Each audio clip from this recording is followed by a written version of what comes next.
Okay, so this is going to be a sketchbook tour. I'm going to try and do a sketchbook tour. I don't have a lot of sketchbooks to show because despite this being my most recent sketchbook from the last project in my masters at uni, I'm still not very good at them. But yeah, I think I'm too much of a perfectionist. I can't just like let it go and like scribble. And I think my artwork is very much about very simple, very well considered line.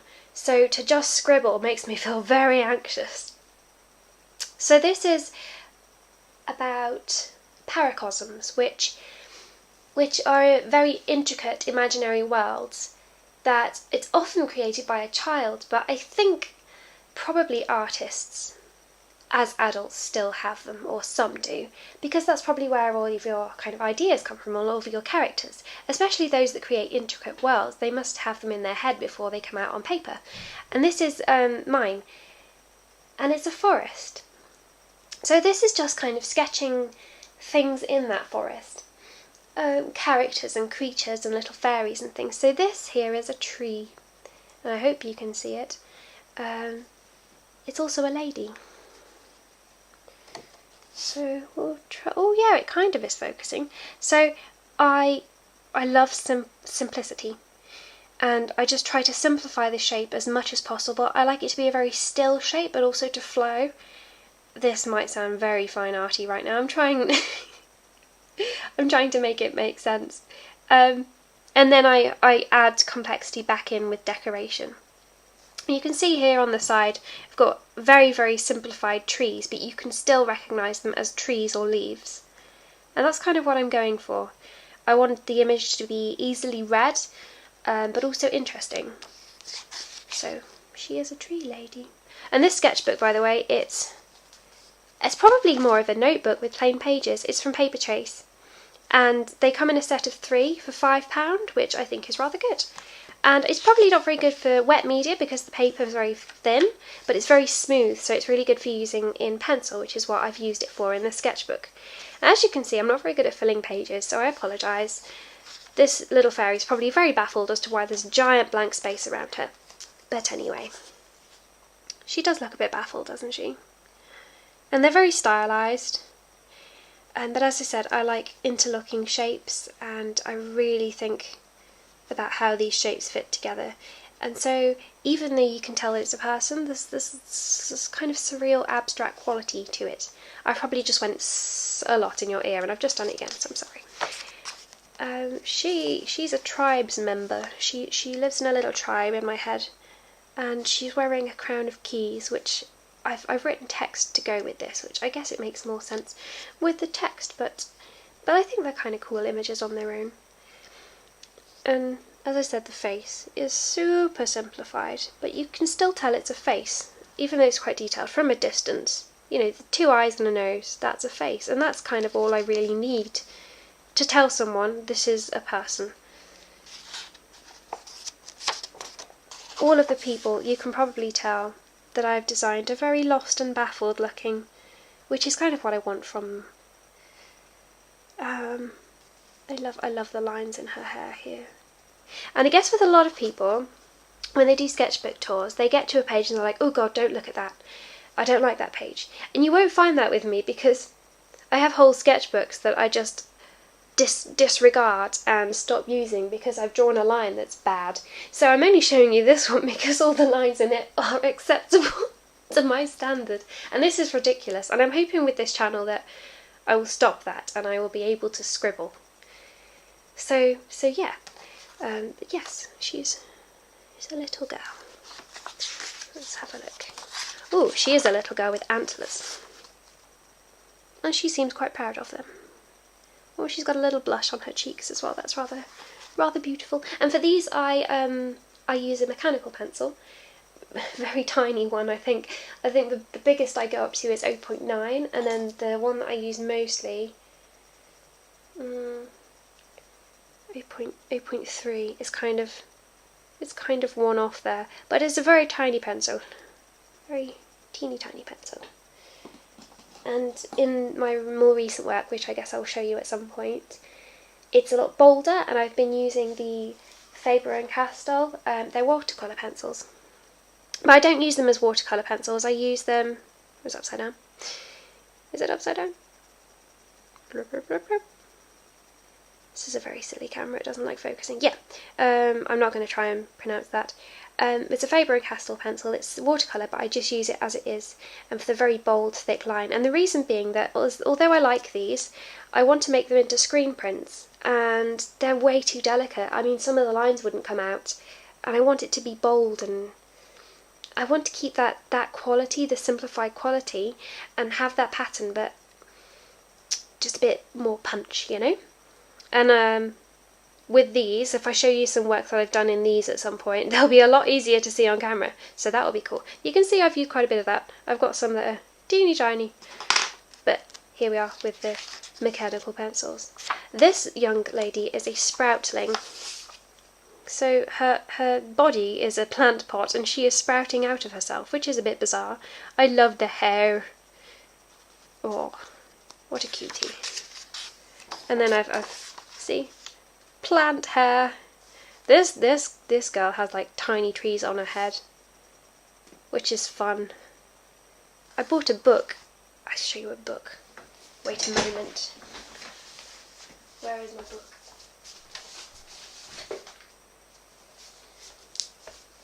I think any other time I'd have just walked past it, but it's actually a really lovely book. Leaves by Tom Frost, and it's just very simplified pictures of leaves, but you know, that's the kind of illustration I like, just very kind of simplified shapes. So that's kind of where I got my inspiration for these, the shapes of these little girls' hair. Oh, she's got a choker as well, she's very trendy. Oh, look, I'm getting all experimental. I've got both of the pages covered. Well, not covered.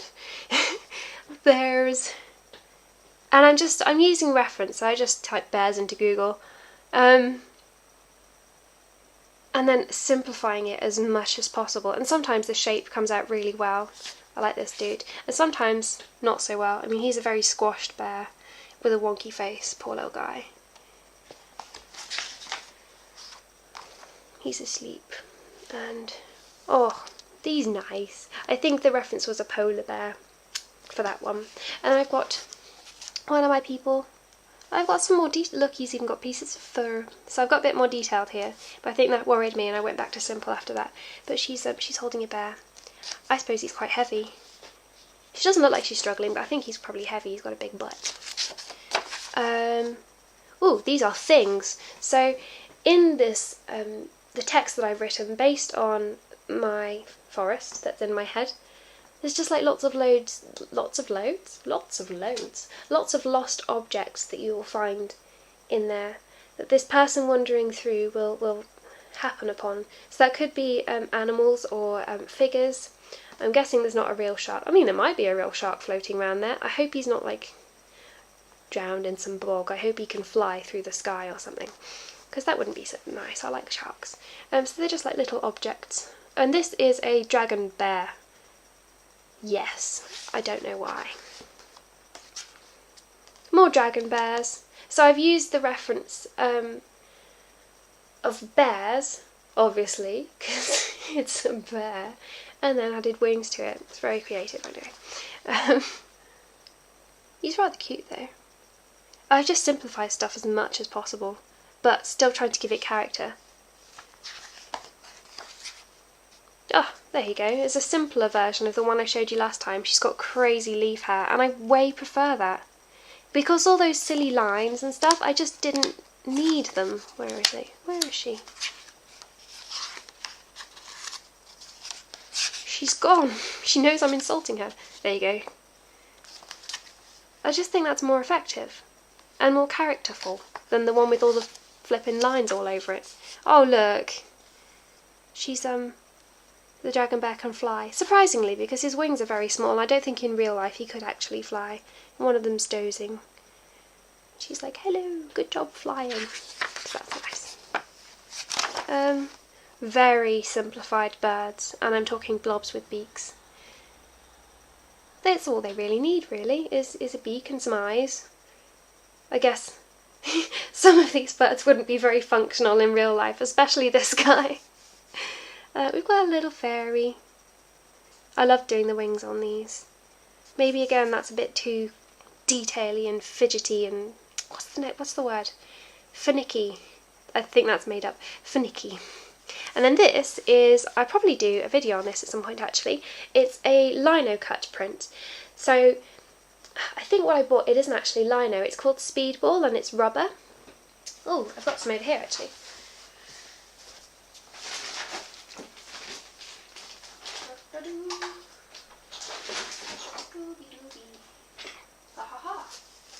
Okay, so that little print there was made with this block that I cut with a little scrapey tool, and then I just used, like, obviously not bright pink, that's the one that I found. I just used like random stampy ink to stamp it, and I mix the colours on the block and just go shploop. And it was cut out of this stuff, Speedball rubber, with like a little cutty tool thingy. Oh, where's the cutty tool? I found the cutty tool. Brace yourself for the cutty tool. Speedball.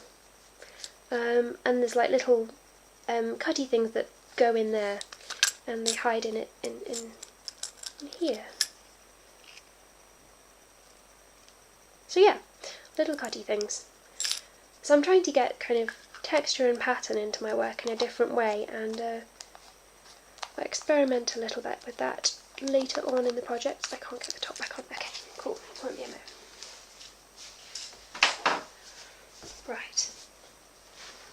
So yeah, lino cut prints, which I experiment more in my next sketchbook, which is messier than this one. So that's why you're seeing this, because of this silly fear that I have of mess. She's got a little snail shell on her head, because snail shells are great hats. I mean, if my head was small enough to put a snail shell on, I would probably wear it as a hat. I'd probably wash it first. I don't want slimy hair. But, yeah. Oh, she looks a bit baffled, doesn't she? I like her wings, though. We've got a bit too detaily again, but she's got a garden in her hair, so that's kind of cool, I guess. Ah! Wait one moment. Kane got a package, so that's where I went. I don't know what it is. It makes an interesting noise. It could be Lego or miniatures. Those are kind of the two things he buys. I am back. I'm almost done with this as well. I'm sorry if it was underwhelming. Oh, I don't even know what they are, but aren't they cute? Oh, this guy's cool. He's a reindeer. I like the shape on him. He's cool. Oh, there's another one. He's got leaves on his antlers. I think I'm going to do like a big version of those in my beautiful pencil crayon that I now own. The Faber-and-Castell one. Like a bolder version with a background. That would be cool. Some very fancy hair there. Ooh, she's got a poncho. She is on trend. There's a little rhino dude.